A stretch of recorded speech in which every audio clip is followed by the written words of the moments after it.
What's up, salmon fishers? I'm Quackers Co, and this is a fish fry for the spawning grounds. For our tools, we have bait and tackle, a fishing rod, a basket, and a fillet knife.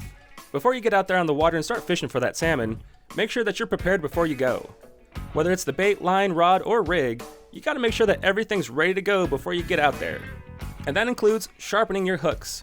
Salmon have a seriously thick and tough jawline. If you want anything to get through that, you have to make sure that it's sharpened, ready to go.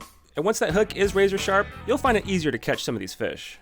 But more importantly is what goes at the end of that hook in order to lure those fish in.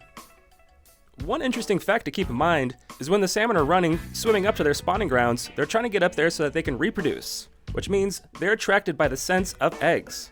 It's no joke how well these eggs can lure those salmon in. You can use other types of bait and even some mimic lures, but I promise you these powerful eggs will be the best thing to attract those salmon. You can also add something flashy to the end of the hook in order to attract the salmon that much more. The salmon do prefer low lighting conditions, so if something's shiny and gold, it'll draw them out of those deep darker waters, making it that much easier to catch them.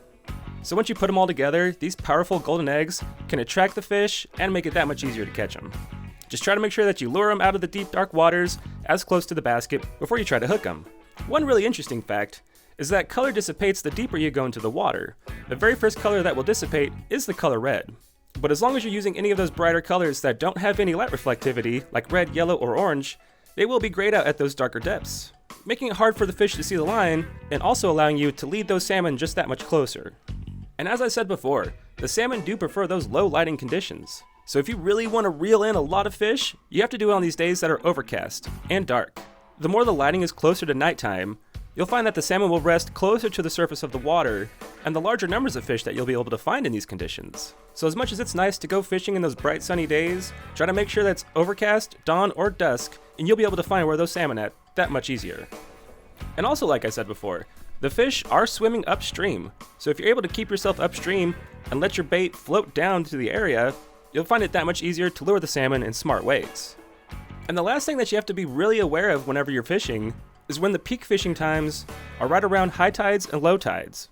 If you're not properly baiting and luring your fishes at these high and low tide moments, you'll find it much harder to catch any fish at all.